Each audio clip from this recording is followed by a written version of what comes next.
প্রবল ঘূর্ণিঝড় রেমাল বাংলাদেশের দিকে ধেয়ে আসছে। ইতিমধ্যে উপকূলে আঘাত হানতে শুরু করেছে রেমালের অগ্রভাগ।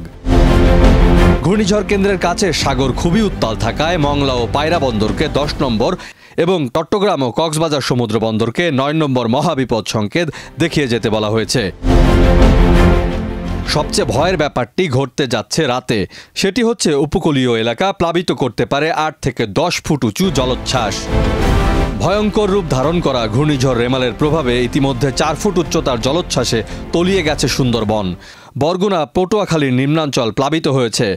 আবহাওয়া অফিস আগেই জানিয়েছিল প্রবল ঘূর্ণিঝড়ের অগ্রবর্তী অংশের প্রভাবে উপকূলীয় জেলা খুলনা, সাতক্ষীরা, বাগেরহাট, পিরোজপুর, ঝালকাঠি, বরগুনা, বরিশাল, ভোলা, পটুয়াখালী, ফেনী, কুমিল্লা, নোয়াখালী, লক্ষ্মীপুর, চাঁদপুর, চট্টগ্রাম, কক্সবাজার এবং অদূরবর্তী দ্বীপ ও চরের নিম্নাঞ্চল স্বাভাবিক জোয়ারের চেয়ে 8 থেকে 10 ফুট উঁচু জলোচ্ছ্বাসে প্লাবিত হতে পারে।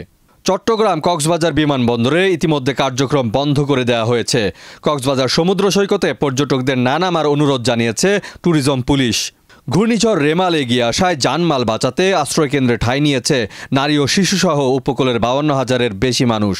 বর্তমানে রেমালের গতিবেগ 90 থেকে 120 কিলোমিটার পর্যন্ত উঠছে, যা 135 কিলোমিটার পর্যন্ত বাড়তে পারে।